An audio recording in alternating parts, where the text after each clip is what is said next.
আজকে আপনারা এই ভিডিও থেকে 15টি হেভিওয়েট বা তারকা কেন্দ্রে 2026 সালে বিধানসভা ভোটের সমীক্ষা সম্পর্কে জানতে পারবেন। ভবানীপুর বিধানসভা। এই ভবানীপুর বিধানসভা হলো সবচেয়ে হেভিওয়েট কেন্দ্র, কারণ এই বিধানসভা থেকে যিনি জয়ী হয়ে আছেন তিনি হলেন পশ্চিমবঙ্গের বর্তমান মুখ্যমন্ত্রী, এবং এটি শোনা যাচ্ছে এই কেন্দ্র থেকে শুভেন্দু অধিকারী তিনি ভোটে দাঁড়াতে পারেন। তো যদি এরকম হয়, এই কেন্দ্রটি হতে চলেছে সবচেয়ে হেভিওয়েট কেন্দ্র। 2021 সালে বিধানসভা ভোটে এই ভবানীপুর কেন্দ্র থেকে শোভনদেব চট্টোপাধ্যায় জয়ী হয়েছিলেন, কিন্তু মমতা ব্যানার্জি নন্দীগ্রামে হেরে যাওয়ার পর তিনি এই বিধানসভা কেন্দ্রে ভোটে দাঁড়ান এবং এখানে তিনি জয়ী হন এবং মুখ্যমন্ত্রী নির্বাচিত হন। কিন্তু একটা বিষয় হলো, 2024 সালে লোকসভা ভোটে মোট 8টি ওয়ার্ড পড়ে, যার মধ্যে 5টি ওয়ার্ডে বিজেপি এগিয়েছিল এবং 3টে ওয়ার্ডে টিএমসি এগিয়েছিল। তাও মোট ভোটে এখানে টিএমসি এগিয়ে থাকতে দেখা গেছে। তো চলুন আমরা বিস্তারিত জেনে আসি। প্রথমে আমরা দেখি এই বিধানসভা কেন্দ্রের কোন জাতির কত লোক বাস করে। এখানে আমরা 3টি ভাগে ভাগ করেছি: 1 বাঙালি হিন্দু ভোটার, 2 অবাঙালি ভোটার, 3 মুসলিম ভোটার। এই ভবানীপুর কেন্দ্রে এখানে 44% বাঙালি হিন্দু ভোটার রয়েছে, 32% অবাঙালি ভোটার রয়েছে, যার মধ্যে শিখ, যাদব, আগারওয়াল ও প্রসাদ, এবং মুসলিম ভোটার আছে 23%। এই কেন্দ্রে মুসলিম ও অবাঙালি ভোটার এক গুরুত্বপূর্ণ ভূমিকা পালন করে। যদি আমরা এখানে 2021 সালে বিধানসভা ভোটের ফলাফল দেখি, তাহলে দেখব এখানে শোভনদেব চট্টোপাধ্যায় টিএমসি থেকে তিনি ভোট পেয়েছিলেন 73,505টি, এবং রুদ্রনীল সেন তিনি বিজেপি থেকে ভোট পেয়েছিলেন 44,786টি, এবং একই বছর উপনির্বাচনে মমতা ব্যানার্জি ভোট পেয়েছিলেন 85,263টি, এবং বিজেপি থেকে প্রিয়ঙ্কা টিবরিয়াল তিনি ভোট পেয়েছিলেন 26,428টি। 2024 সালে লোকসভা ভোটে এখানে টিএমসি থেকে মালা রায় তিনি ভোট পেয়েছিলেন 62,461টি, দেবশ্রী চৌধুরী তিনি ভোট পেয়েছিলেন 54,164টি। মোট 8টি ওয়ার্ডের মধ্যে লোকসভা ভোটে 63, 70, 71, 72 ও 74 এই 5টি ওয়ার্ডে বিজেপি এগিয়েছিল, এবং 73, 77 ও 83 নম্বর ওয়ার্ডে টিএমসি এগিয়েছিল। এখন আপনাদের প্রশ্ন হতে পারে, বিজেপি যদি 5টি ওয়ার্ডে এগিয়ে থাকে তাহলে কিভাবে টিএমসি 6,000 ভোটে এগিয়েছিল? এর মধ্যে এমন 2টি ওয়ার্ড ছিল যে ওয়ার্ডে টিএমসি এত বেশি লিড পেয়েছিল যে সেই 5টি ওয়ার্ডকেই 2টি ওয়ার্ড ছাপিয়ে গিয়েছিল। যদি এই ভবানীপুর বিধানসভায় শুভেন্দু অধিকারী মমতা ব্যানার্জির বিরুদ্ধে ভোটে দাঁড়ায়, তাহলে এখানে একটি হাড্ডাহাড্ডি লড়াই আমরা দেখতে পাবো। টিএমসির কিছুটা অ্যাডভান্টেজ আছে। দিনহাটা বিধানসভা। এই দিনহাটা বিধানসভা থেকে বর্তমানে টিএমসির উদয়ন গুহ বিধায়ক আছেন, তিনি পশ্চিমবঙ্গ সরকারের প্রাক্তন মন্ত্রী। এই কেন্দ্রটি হেভিওয়েট, তার কারণ হচ্ছে এই কেন্দ্রে যিনি বিজেপি থেকে প্রার্থী হয়েছিলেন তিনি নিশীথ প্রামাণিক, এবং টিএমসি থেকে উদয়ন গুহ, দুজনেই অত্যন্ত হেভিওয়েট প্রার্থী। এবং 2026 সালে বিধানসভা থেকে 2026 সালে বিধানসভা ভোটে এই কেন্দ্রে ওই দুজনেই প্রার্থী হতে পারেন। 2021 সালে বিধানসভা ভোটে এখানে নিশীথ প্রামাণিক 57 ভোটে জয়ী হয়েছিলেন।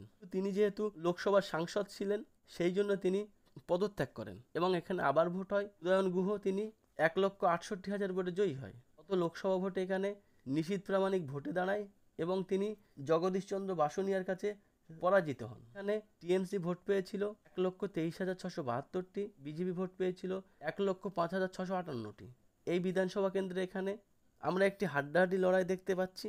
এখানে কে জয়ী হতে পারে সেটা বলা খুব অসম্ভব। পরের বিধানসভা আসানসোল দক্ষিণ বিধানসভা।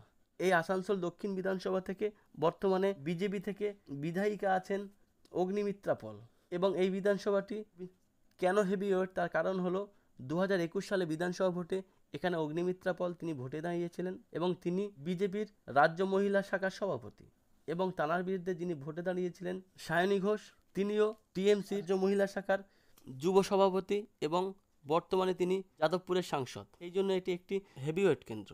2021 সালে বিধানসভা ভোটে এখানে অগ্নিমিত্রা পল 87,881টি ভোট পেয়েছিলেন, সায়নী ঘোষ 83,394টি ভোট পেয়েছিলেন। এই কেন্দ্রে পরের বিধানসভা ভোটে অগ্নিমিত্রা পল তিনি প্রার্থী হতে পারেন, এবং এই বিধানসভা কেন্দ্রে এখানে হাড্ডাহাড্ডি লড়াই হওয়ার সম্ভাবনা আছে। পরের বিধানসভা হাবড়া বিধানসভা। এই হাবড়া বিধানসভা থেকে বর্তমানে যিনি এমএলএ আছেন তিনি অত্যন্ত হেভিওয়েট প্রার্থী, তিনি হলেন জ্যোতিপ্রিয় মল্লিক। সেই সঙ্গে সঙ্গে 2021 সালে যিনি বিজেপি থেকে প্রার্থী হয়েছিলেন তিনি অত্যন্ত হেভিওয়েট প্রার্থী ছিলেন রাহুল সিনহা।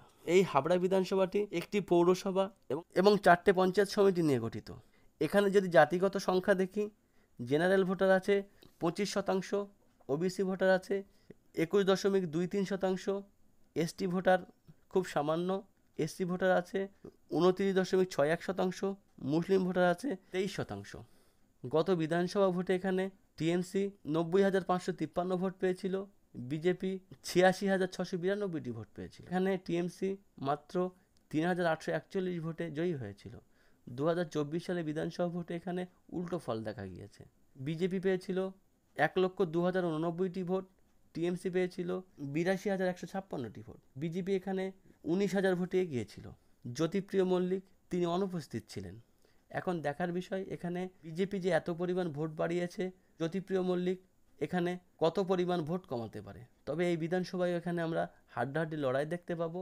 বিজেপি যদি এখানে হেভিওয়েট প্রার্থী দেয়, এখানে খুব হাড্ডাহাড্ডি লড়াই হতে পারে। এরপরে বিধাননগর বিধানসভা। এই বিধাননগর বিধানসভা থেকে বর্তমানে দমকল মন্ত্রী সুজিত বসু তিনি জয়ী হয়ে আছেন। এখানে 2021 সালে টিএমসি থেকে সুজিত বোস ভোটে দাঁড়িয়েছিলেন এবং বিজেপি থেকে সব্যসাচী দত্ত দাঁড়িয়েছিলেন। এই বিধানসভা কেন্দ্রটি অত্যন্ত হেভিওয়েট। এখানে 2021 সালে টিএমসি মাত্র 8,000 ভোটে জয়ী হয়, কিন্তু 2024 বিজেপি 11,000 ভোটে এগিয়েছিল। যদি আমরা এখানে জাতিগত সমীক্ষা দেখি, এখানে জেনারেল ভোটার আছে 55%, এসসি ভোটার আছে 15.66%, এসটি ভোটার আছে 2.95%, মুসলিম ভোটার আছে 9.8%, ওবিসি ভোটার আছে 12% এবং অবাঙালি ভোটার আছে 10%। 2021 সালে বিধানসভা ভোটে এখানে টিএমসি পেয়েছিল 75,912টি ভোট, বিজেপি পেয়েছিল 67,915টি ভোট। টিএমসি মাত্র 8,000 ভোটে এগিয়েছিল। 2024 সালে 78,883টি ভোট, টিএমসি পেয়েছিল 67,727টি ভোট। লোকসভা ভোটে বিজেপি এখানে 11,000 বেশি ভোটে এগিয়েছিল এবং এই বিধানসভা ও লোকসভা ভোট একটি ইঙ্গিত দিচ্ছে যে এখানে একটি হাড্ডাহাড্ডি লড়াই হতে পারে, এখানে যে কেউ জিততে পারে। পরের বিধানসভা ভাঙড় বিধানসভা। গত কয়েক বছর ধরে এই ভাঙড় বেশ সবসময় শিরোনামে আছে এবং প্রত্যেক ভোট আসলেই আমরা দেখতে পাই পশ্চিমবঙ্গের মধ্যে সবথেকে বেশি শিরোনামে থাকে এই ভাঙড় বিধানসভা। এখানে সবসময় একটি উল্টো চিত্র দেখা যায়। যে দল সরকারে থাকে সেই দল খুব একটা এখানে জিততে পারে না। 2006 সালে বিধানসভা ভোটে এখানে সিপিএমের যখন সরকার ছিল তখন টিএমসি থেকে আরাবুল ইসলাম জয়ী হয়। 2011 সালে বিধানসভা ভোটে এখানে যখন পশ্চিমবঙ্গে প্রথম টিএমসির সরকার হয় তখন এখানে সিপিএম জয়ী হয়। 2021 সালে বিধানসভা ভোটে এখানে আইএসএফ থেকে নওশাদ সিদ্দিকী জয়ী হয়। 2001 সালের পর থেকে কোনো দল পরপর দুবার জিততে পারেনি। জাতিগত সংখ্যা থেকে আসি। এই বিধানসভায় এখানে জেনারেল ভোটার আছে 8%, ওবিসি ভোটার আছে 8.2%, এসসি ভোটার আছে 14.3%, এসটি ভোটার আছে 1.5%, মুসলিম ভোটার আছে 69.90%। 2021 সালে বিধানসভা ভোটে এখানে আইএসএফ 1,09,237টি ভোট পায়, টিএমসি 83,086টি ভোট পায়। এখানে আইএসএফ 26,151 ভোটে জয়ী হয়। 2024 সালে একটি উল্টো চিত্র দেখা যায়। টিএমসি এখানে 1,16,486টি ভোট পায়, আইএসএফ এখানে 75,004টি ভোট পায়। এখানে টিএমসি 36,000 ভোটে এগিয়েছিল। এই বিধানসভা কেন্দ্রে এখানে টিএমসির একটি ভালো ভোট ব্যাংক আছে এবং আইএসএফের একটি ভালো ভোট ব্যাংক আছে। এই বিধানসভা কেন্দ্রে এখানে হাড্ডাহাড্ডি লড়াই হতে পারে। নন্দীগ্রাম বিধানসভা। গত 2021 সালে বিধানসভা ভোটে এই নন্দীগ্রাম ছিল সবচেয়ে চর্চিত, কারণ এই নন্দীগ্রাম থেকে যে দুজন প্রার্থী হয়েছিলেন, একজন ছিলেন পশ্চিমবঙ্গের তৎকালীন এবং বর্তমান মুখ্যমন্ত্রী মমতা ব্যানার্জি এবং পশ্চিমবঙ্গের বর্তমান বিরোধী দলনেতা বিজেপির অন্যতম হেভিওয়েট প্রার্থী শুভেন্দু অধিকারী। এখানে যদি আমরা জাতিগত সমীক্ষা দেখি, জেনারেল ভোটার আছে 37.29%, এসসি ভোটার আছে 16.46%, এসটি ভোটার আছে 0.2%, মুসলিম ভোটার আছে 32.6%, ওবিসি ভোটার আছে 7.10%। 2021 সালে বিধানসভা ভোটে এখানে শুভেন্দু অধিকারী ভোট পেয়েছিলেন 1,10,764টি, মমতা ব্যানার্জি ভোট পেয়েছিলেন 1,08,808টি। এখানে শুভেন্দু অধিকারী 1,956 ভোটে জয়ী হয়েছিলেন। এই নন্দীগ্রাম বিধানসভাটি টিএমসি ও বিজেপি খুব হেভিওয়েট প্রার্থী দিতে পারে, কারণ এই নন্দীগ্রামকে নিয়েই অনেক আন্দোলন হয়েছে এবং এই নন্দীগ্রামের আন্দোলনের জন্যই টিএমসি সরকার হয়েছে। তো এখানে একটি হাড্ডাহাড্ডি লড়াই হতে চলেছে, তবে এখানে বিজেপি কিছুটা এগিয়ে আছে। খড়গপুর সদর বিধানসভা। এই খড়গপুর বিধানসভাটি একটি তারকা কেন্দ্র। তার কারণ হলো এখানে বিজেপি থেকে যিনি প্রার্থী হয়েছেন হিরণ চ্যাটার্জি, তাকে তো সবাই আপনারা চেনেন, এবং টিএমসির যিনি প্রার্থী ছিলেন তিনিও হেভিওয়েট প্রার্থী ছিলেন। 2021 সালে বিধানসভা ভোটে এখানে বিজেপি 79,607টি ভোট পেয়েছিল, টিএমসি ৭৫,৮৩৬টি ভোট পেয়েছিল। বিজেপি এখানে ৩৭৭১ ভোটে এগিয়েছিল। ২০২৪ সালে লোকসভা ভোটে এখানে বিজেপি থেকে অগ্নিমিত্রা পাল ৮৪,৭২২ ভোট পেয়েছিলেন। টিএমসি থেকে জুন মালিয়া তিনি ৬৫,৮১৬টি ভোট পেয়েছিলেন। এখানে অগ্নিমিত্রা পাল ২২,০০০ ভোটে এগিয়েছিলেন।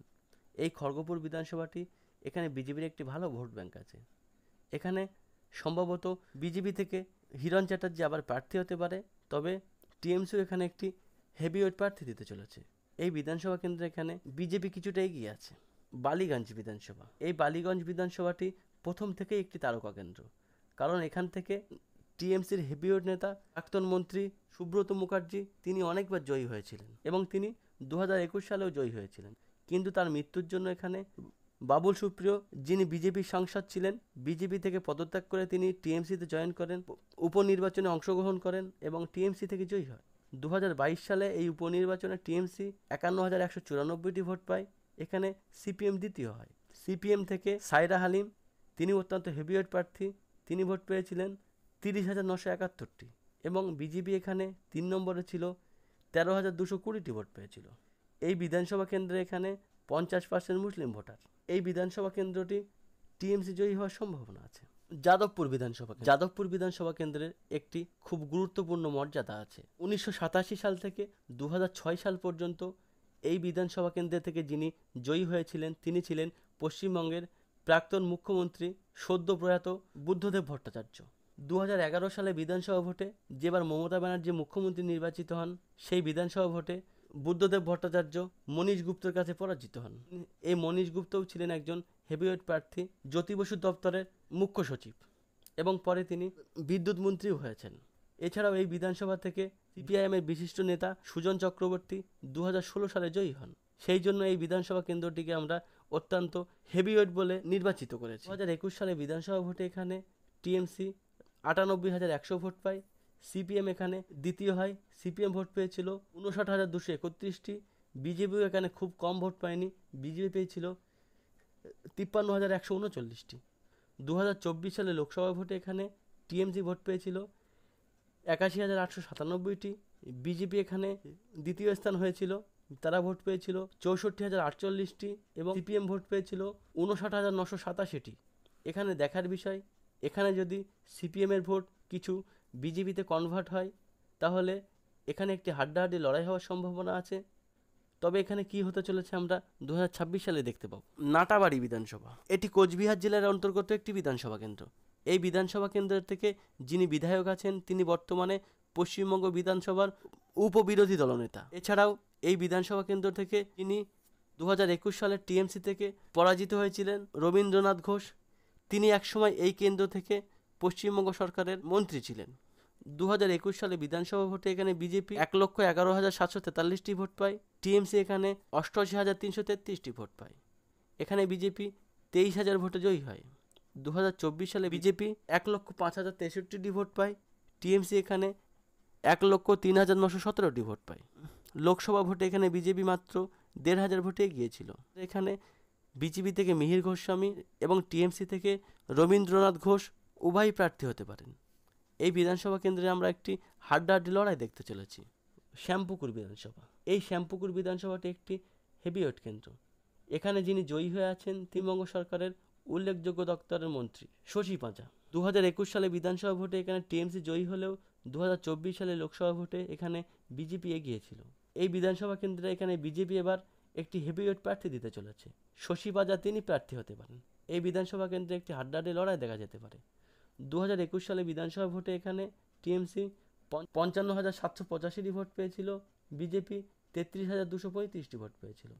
টিএমসি এখানে 22,520 ভোটে জয়ী হয়েছিল। কিন্তু একটি উল্লেখযোগ্য বিষয় হলো 2024 সালে ভোটে বিজেপি এখানে এগিয়েছিল।